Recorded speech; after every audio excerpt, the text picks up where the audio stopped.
Ադամորդու հեքիաթը Ծառը որ պտուղ ա տալիս, այդ պտուղի կորիզիցը կամ սերմիցը էլ էդ թազա ծառ ա մեծանում: Էս ծառն էլ պտուղ ա տալիս, պտուղի սերմն էլ մի թազա ծառ: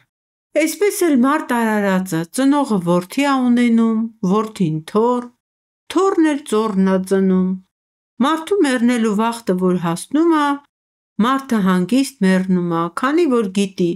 իր անունն ու գործը ժառանգները կենդանի կպահեն աշխարհքի մեջ: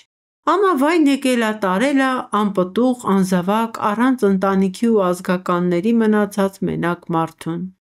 Մի էդ տեսակ մենակ հարուստ մարդ ա լինում: Ջահել վախտը իսկի չի մտածում, թե որ ապրիլ կա, մեռնիլ կա, դե էդպես ա էլի, էդ որ ջահելն ա, որ մտածում ա մահվան մասին: Ամա էս մարդը տարիքը որ առնում ա, ընկնում ա ծանր մտքերի մեջ: Ոնց անի, ինչ անի, մահին խաբի, որ չմեռնի: Չէ որ մահից վախեցողի ապրածն էլ մեռածի հաշիվ ա: Վեր կենամ, ասում ա, գնամ մի էն տեսակ տեղ, մի էն տեսակ երկիր, որտեղ որ մահ չլինի: Շատ ա միտք անում, վերջը որոշում ա, որ էդ տեսակ տեղը իրանց երկրին նման չի լինի: Էդ տեսակ տեղը, ասում ա, կարող ա աշխարհքի վերջումը լինի: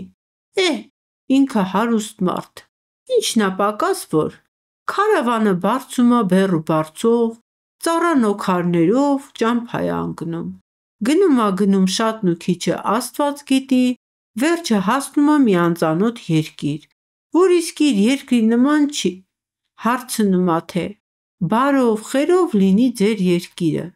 Ինչ ա ձեր երկրի անունը: Ասում են էս աշխարհքի վերջի երկիրն ա: Էս մարդու սիրտը ուրախությունից թպրտում ա: Էս ա, իմ ուզածն ա: Մինելենը հարցնում ա, բա սրանից դենը երկիր չկա: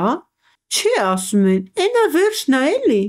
Էս մարդը ուրախանում ա ու ասում ա թամամ, որ վերջի երկիրն ա: Էստեղ ամեն ինչ ուրիշ տեսակ ա, էստեղ մարդը չի մեռնի: Մին էլ սար ու ձոր ձեն են առնում, ձեն տալի: Կմեռնի Ադամորդի, կմեռնի: Ոնց թե կմեռնի, փշաքաղվում ա էս մարդը: Կմեռնի, աներևույթ ձեն են տալիս ծառերն ու ջրերը, հավքն ու թռչունքը, գազանն ու սողունը: Կմեռնի Ադամորդի, կմեռնի, մահը մարդու մեջն ա, իր ծնվելու օրից: Հմելք ու մահը հետդ բերել, հասցրել ես էստեղ: Էս մարդը քոռ ու փոշման ուզում ա ետ փախչի, ամա ոտները թուլանում են, ալքերը մտնում, վեր ա ընկնում էստեղ ու մեռնում: Պապիս հեքիաթները լսելու հավաքվում են Գեղեցիկն ու Պստիկը: Էդպես ա, մահին խաբել չի լինի, ձեն տվին մեր տարիքավոր հարևանները: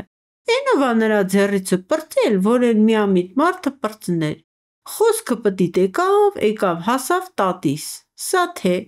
որ մահին խաբել չի լինի, դրա մի հեքիաթ էլ ես գիտեմ, ինչ կասես ալեւոր: Սազական կլինի, որ ես ասեմ էդ հեքիաթը: Ասա հերիքն ա, ասեց պապս, շատ էլ սազական կլինի: Նանի ջան ձեն տվին տան տղերքն ու հարսները, ասա լսենք: Տատի ջան, դե ասա էլի, որ մենք էլ իմանանք, տեղներիցը վեր թռան էրեխեքը: